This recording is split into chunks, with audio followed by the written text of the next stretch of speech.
Malacanang said will be brought to the bar of justice. Communications Secretary Sonny Coloma stressed this as part of government efforts to curb smuggling activities in the country. Rocky Ignacio tells us more. President Aquino orders stricter measures against smuggling and tax evasion. The government is actively taking steps to curb smuggling and bring smugglers to the bar of justice. Since 2010, the government has filed a total of 157 cases under the Run After Tax Evaders and Smugglers program, for an average of 1 case per week. Following President Aquino's directive, the Bureau of Customs, led by Commissioner Sevilla, has taken steps to promote transparency and openness, simplified transactions, and adopted a systemic approach to plug loopholes and minimize opportunities for graft and corruption. The government placed new specific reform measures such as automation to minimize human intervention during transactions to minimize, if not eradicate, alleged smuggling activities in the country. The government is losing billions of pesos due to smuggling. The specific reform measures include the following.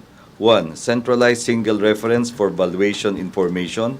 2. Implementation of a single dispute resolution process for valuation. 3.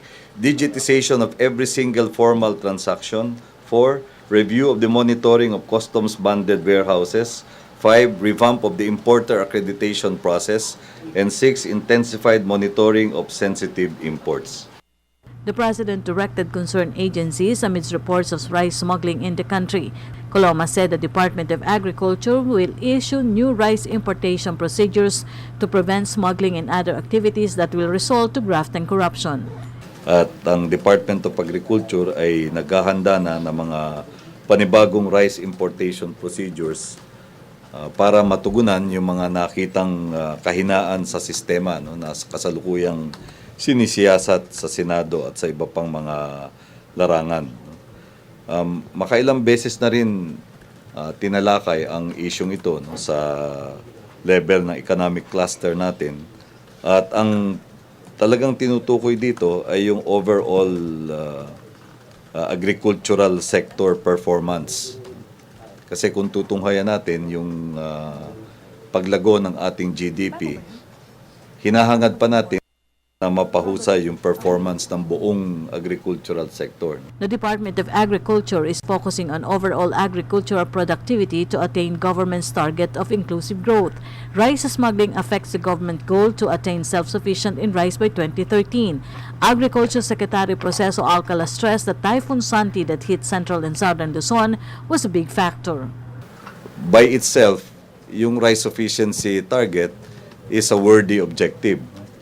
But it cannot also by itself increase the productivity of the entire agricultural sector. Since we want inclusive growth and since we accept that a big number of Filipinos are in the agricultural sector, namely farmers and fisher folk, then to achieve inclusive growth, we will have to work at improving the productivity of the entire agricultural sector and not just of rice farmers. Meanwhile, Malacanang is letting the Supreme Court decide on the possibility to create a special court against smugglers and tax evaders. For the People's Television, Rocky Ignacio.